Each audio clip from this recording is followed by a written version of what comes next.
Bonjour à tous et bienvenue dans Politique Matin. Nous sommes ensemble pendant une heure pour faire tout le tour de l'actualité politique et parlementaire. Et nous recevons ce matin Franck Marlin. Bonjour. Bonjour. Vous êtes député Les Républicains de l'Essonne. L'Essonne où 4 policiers ont été agressés ce week-end au cocktail Molotov par une dizaine de jeunes. Le Premier ministre a annoncé hier des mesures pour protéger les policiers. Alors vous nous direz si cela est suffisant pour faire cesser les violences et si pour vous il existe oui ou non des zones de non-droit dans le pays, ce que réfute Manuel Valls.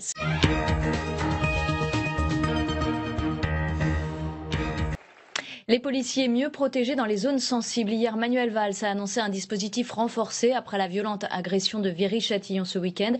Des annonces qui interviennent après la grève du zèle et les rassemblements opérés par les forces de l'ordre. Maïté Frémont. C'est une manifestation silencieuse. Pas de pancarte ni de slogan, mais la colère des policiers est bien là. Cette attaque au cocktail Molotov, c'est l'incident de trop. Leur quotidien est devenu insupportable. Ce gardien de la paix en service depuis 2012 décide de témoigner, mais à visage caché. On a toujours peur, c'est juste que là, la peur est elle est de plus en plus difficile à gérer parce qu'on est face à des individus de plus en plus violents qui ont de moins en moins peur de nous, même se moquent de nous.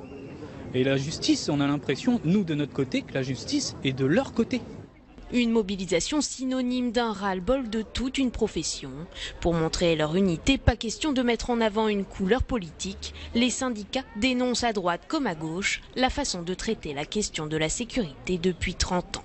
Quel que soit le politique, on passe systématiquement d'une extrémité à l'autre, du tout préventif ou tout répressif. Je pense qu'il faut mettre tout ça sur la table et trouver des solutions adaptées pour reconquérir tous les territoires de France. Au cœur du Palais Bourbon, le sujet est également incontournable. La parole est à monsieur Franck Marlin. Le premier concerné, le député de l'Essonne. Comment comptez-vous, monsieur le ministre, agir?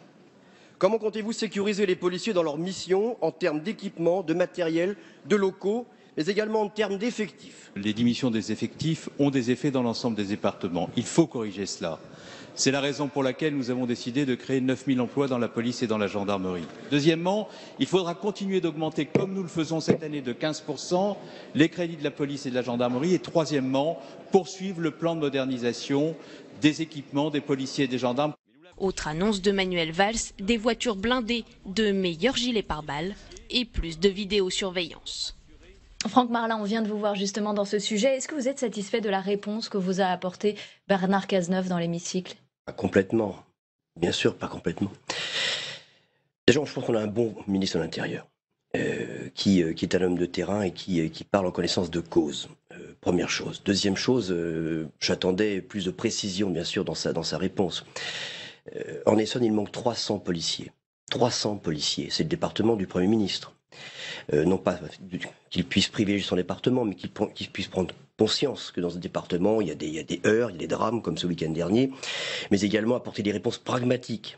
Ce sont 75 policiers qui vont venir renforcer les effectifs, mais il en manque encore beaucoup. Mais voilà. pardon, on pense évidemment aux 9000 policiers supprimés sous le dernier quinquennat. Est-ce que ça n'a pas été une erreur? Est-ce que vous la reconnaissez finalement? Ah mais je la reconnais totalement. D'une part, je l'évoquais hier, la RGPP et ces problèmes qu'on a ressentis en matière de sécurité, bien entendu. Je l'avais dénoncé à l'époque, quand M. Sarkozy était président de la République. J'avais voté contre ces réformes. Voilà, il faut s'assumer. On a tous une part de responsabilité. Maintenant, est-ce que la gauche peut apporter des réponses concrètes? Moi, j'en doute. À entendre le Premier ministre ensuite parler de mesurettes, mais... Il y a des moyens humains, il y a des moyens pour notamment sécuriser et augmenter le dispositif pour sécuriser les policiers, avec des blindages, anti-caessage pour les voitures. C'est pas suffisant, ça, vous, à vos yeux? C'est quoi? C'est mettre des filtres pour empêcher les caillassages? Mais attendez, il faut avoir la parole du Premier ministre pour faire ça? Mais c'est impensable qu'un Premier ministre pense cela à 6 mois ou 9 mois d'un renouvellement important. J'ai que de temps perdu, et puis c'est se foutre du monde. Voilà, c'est se moquer du monde. Pendant ce temps-là, vous avez des policiers qui risquent leur vie, vous avez des policiers qui sont insultés, vous avez une population qui a peur, et vous avez une population qui attend, non pas des glaces teintées et des glaces filmées et compagnie, mais des réponses pratiques. Ça veut dire qu'il faut bien sûr des renforcements immédiats pour assurer la sécurité publique dans des zones difficiles, et pas des zones de non-droit, des zones difficiles comme à la Grande Borne ou ailleurs, et surtout rassurer une population qui en a besoin, qui a peur. J'avais évoqué il y a très nombreuses années la présence de l'armée de l'armée. Il faudrait faire revenir l'armée dans l'Essonne, notamment à Viry-Châtillon. Mais bien entendu. Bien entendu, je l'ai dit depuis très longtemps.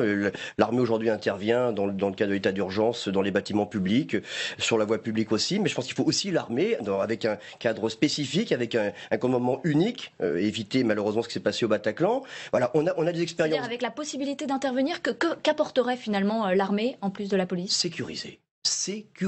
Impressionner? Non, pas impressionner. Sécuriser, le rôle de l'armée, on le voit bien maintenant, c'est de rassurer, tranquilliser et faire des patrouilles.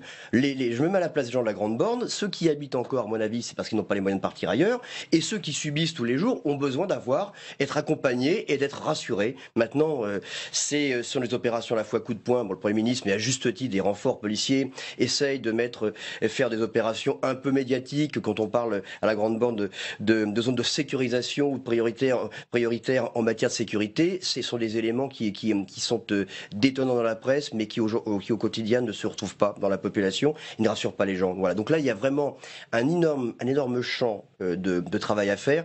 Hier, ma question n'était pas polémique. La droite et la gauche ont des torts. Je l'ai rappelé dans ma question, il faut assumer ses responsabilités. Et surtout, au-delà des débats politiques auxquels on assiste, les gens, le président de la République parle de lui, les autres parlent d'eux, mais on parle quand des Français?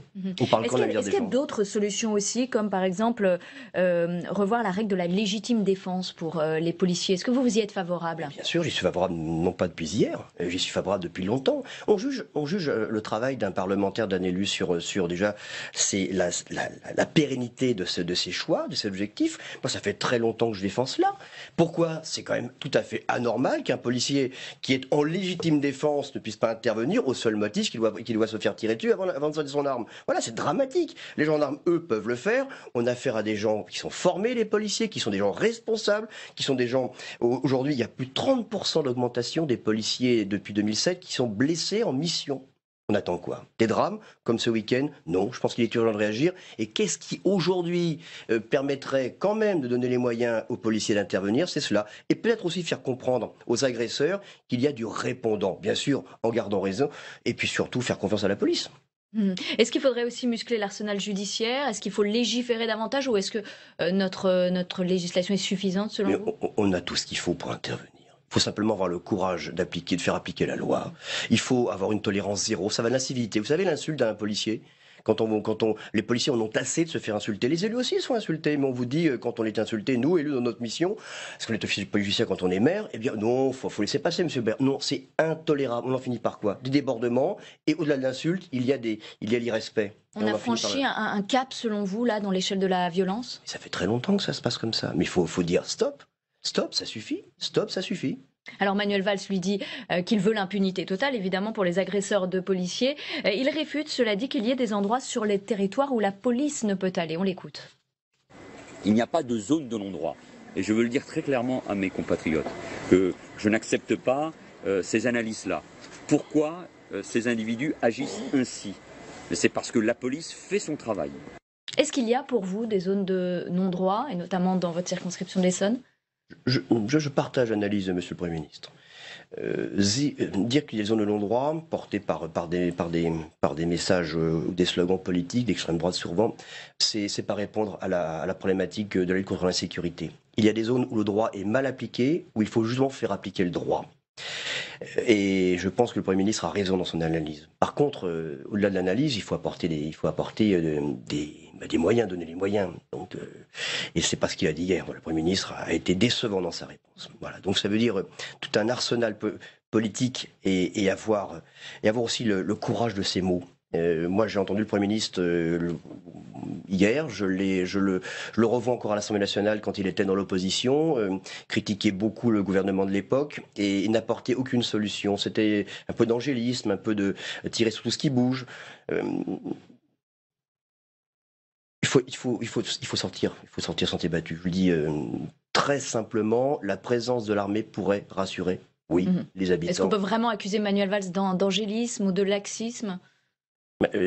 D'angélisme, non, puisqu'elle a dû prendre conscience quand on est à son poste qu'il faut savoir être responsable. Je pense qu'il l'a bien entendu, mais je le trouve toujours un peu coincé, pardonnez-moi. Il n'a pas répondu sur la légitime défense pour la police hier, ni le ministre de l'Intérieur. Pourquoi? Surprenant, alors que c'est quand même relativement simple à initier.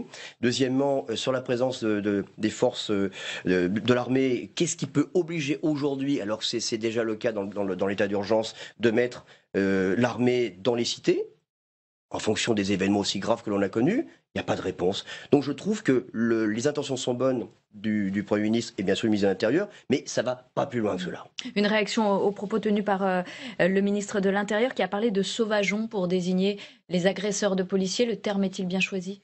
Il est mal choisi. On a affaire à des assassins. Vendredi, le week-end dernier, ce sont des assassins qui ont agi sûrement avec préméditation, avec l'intention de tuer. Voilà, ce ne sont pas des sauvageons, ce sont des assassins.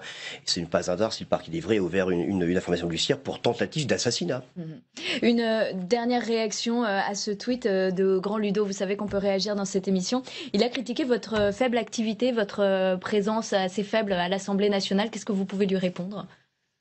Vous savez, je peux comprendre, c'est fait partie de la démocratie. Ça fait 21 ans que je suis maire, 21 ans que je suis député. J'agis sur le terrain, j'ai 27 000 habitants dans ma commune, j'ai une grande circonscription, les 2 tiers de l'Essonne, et on me juge à chaque échéance. Je suis vraiment quelqu'un de terrain, sincère, non pas grande gueule, mais peut-être atypique. Je pense que la présence à tout craint pour signer, vous savez, la petite liste d'émargement, comme c'est le cas quand on est membre d'une commission, parce qu'on est de la commission du développement durable, quelquefois je préfère être sur le terrain qu'être là. Voilà, oui. Merci Franck Marlin d'avoir été avec nous, en tout cas ce matin, député Les Républicains de l'Essonne. Très bonne journée à vous.